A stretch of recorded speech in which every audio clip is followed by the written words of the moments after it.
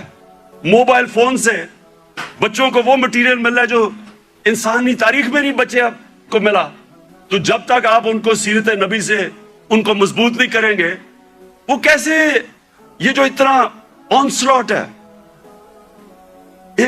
ایک وہ کلچر کا جو بالکل مختلف ہے ہمارے دین سے, ہماری تاریخ سے, ہمارے کلچر سے, وہ کیسے مقابلہ کریں گے ان کو جب تک ان کو آپ مضبوط نہیں کریں گے. وہاں تو جو کلچر آ رہا ہے ٹیلی فون سے, میں ابھی آپ کو بتا دیتا ہوں, وہ یہ کہہ رہا ہے کیونکہ ٹیکنالوجیکلی وہ اتنے آگے نکل گئے ہیں, اس کا مطلب ہر چیز میں وہ آگے ہیں, اس کا مطلب ہمارا دین بھی آؤٹ ڈیٹ ہو چکا ہے, ہمارا کلچر بھی آؤٹ ڈیٹ ہو چکا ہے. تو بےچارے ان کو کاپی کرنا شروع کر دیتے ہیں بچے, اور غلطی ہماری ہے کیونکہ ہم ان کو بتا ہی نہیں سکے کہ دوسرا ہمارا ہے کیا, جو علامہ اقبال کوشش کرتے رہے. تو یہ رحمت للعالمین اتھارٹی کا مقصد ہی یہ تھا کہ ہم ابھی سے اپنے بچے, کالج اسٹوڈنٹس, یوتھ, ان کو تیار کریں کہ 21ویں صدی میں آپ نے کیسے آپ نے فیس کرنا دنیا کو. ماں خاص طور پہ ماؤں کے اوپر جو اب پریشر ہے, مجھے تو پتا ہے کیا پریشر پڑا ہوا ہے, یہ موبائل فون کی وجہ سے جو بچوں کے لیے اب آ گیا. تو اس لیے میں آج اس دن پہ اپنی ساری یوتھ کو کہتا ہوں کہ اگر ہمارے ابھی تک ہمارے ایجوکیشن سسٹم آپ کو تعلیم نہیں دے سکا جو آپ کو ملنی چاہیے, اور انشاءاللہ ہم جب بھی واپس آئیں گے اور اللہ نے جب کیا تو رحمت للعالمین اتھارٹی کو ریوائیو کریں گے, اسکالرشپ ریوائیو کریں گے, بچوں کو تیار کریں گے. اور میں یہ چاہتا ہوں, دیکھیں آخری بات میری جو آخری بات ہے وہ یہ سن لیں. یہ تو اللہ کا سب سے بڑا تحفہ ہے کہ وہ کسی کو ایمان دیتا ہے یا نہیں دیتا. کوئی کسی کو زبردستی دین میں نہیں لا سکتا, لیکن ہمارا فرض یہ ہے کہ کم از کم ہم اپنی یوتھ اور بچوں کو ان کی فاؤنڈیشن تو بنا دیں, ان کی بنیاد تو رکھ دیں, ان کو بتا تو دیں کہ آپ کا دین, اور خاص طور پہ شروع ہمیشہ سیرت نبی سے کریں, اس کے بعد قرآن کی تعلیم دیں. سیرت نبی ایک ایسی چیز ہے جو میں اپنے آپ سے کہہ رہا ہوں کہ میری تو پہلے مجھے نبی کی سیرت میں نے پڑھی اور سمجھی, ان کی تاریخ, ان کی زندگی, پھر مجھے قرآن کی سمجھ آئی. اس سے پہلے مجھے قرآن کی سمجھ ہی نہیں آتی تھی. تو جب تک مجھے سیرت نہیں پڑھی پھر مجھے سمجھ آنی شروع ہوئی. تو دونوں پڑھانی چاہیے, لیکن ابھی سے ہی ہمیں میں اپنے یوتھ کو اب کہتا ہوں کہ کتابیں پڑھیں, نبی صلی اللہ علیہ وسلم کی زندگی پڑھیں, سمجھیں کہ وہ دنیا میں کیا ہوا تھا. کبھی ایس دنیا کی تاریخ میں ایسا فنومنا نہیں آیا. اور اس کے بعد جو پھر اللہ آپ کو ہدایت کرتا ہے, نہیں وہ آپ کی قسمت ہے, لیکن کم از کم اس سے آپ تیار ہو جائیں گے دنیا 21ویں صدی کا مقابلہ کرنے کے لیے. بہت بہت شکریہ. سلام. اب ہم سب مل کے سلام پیش کریں گے.